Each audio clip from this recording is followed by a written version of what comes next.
The co-creator of the TV comedy show Father Ted, Graham Linehan, who was arrested at Heathrow last week, says he has no regrets over social media posts about trans issues, which led to him being held on suspicion of inciting violence.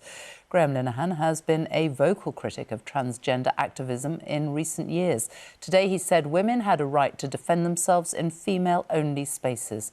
Our special correspondent Lucy Manning spoke to him. Graham Linehan finds himself in the eye of the storm. Some say self-inflicted, others due to overzealous policing. Arrested when landing in the UK for social media posts about trans women. They called my name out, and I think I immediately knew what was going to happen. I had to scramble and get all my stuff. I'm very clumsy at the best of times, so it was quite a display.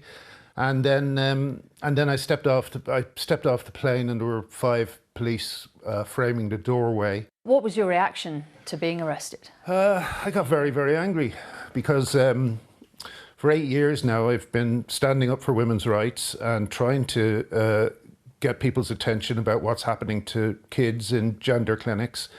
And for all of those 8 years I've been harassed, and I just couldn't believe that the police are still doing the bidding of these dangerous activists. But they would just say they're upholding the law, as it is at the moment. I'm not even sure if it is the law. I think we're suing the police for wrongful arrest and false imprisonment. In one of the posts, Linehan says if a trans-identified male is in a female-only space, he is committing a violent, abusive act. Make a scene, call the cops, and if all else fails, punch him in the balls. I mean, that's insulting. Sure. It's meant to be. It suggests violence.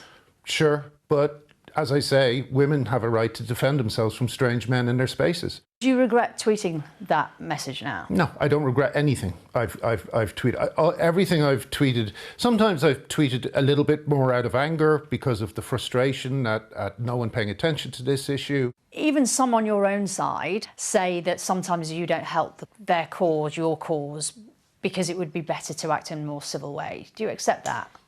No, I don't think I'm acting in an uncivil way. I will not change the way I speak, the way I act, because of the demands of a few entitled narcissistic men. Who would call themselves trans women?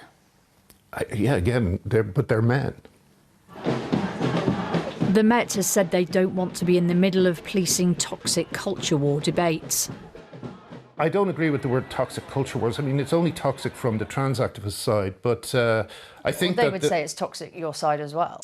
I don't think it is. I think death and rape threats are far, far worse than saying punch someone in the balls.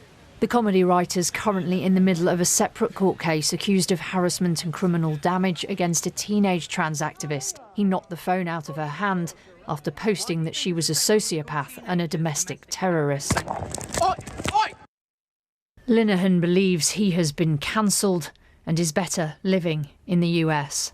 I had my career destroyed, I had my musical taken away, I had my marriage taken away.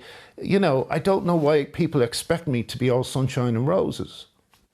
I don't know, at the moment it just seems that I can relax a little bit more in America. I know I won't be getting my collar felt for telling a joke.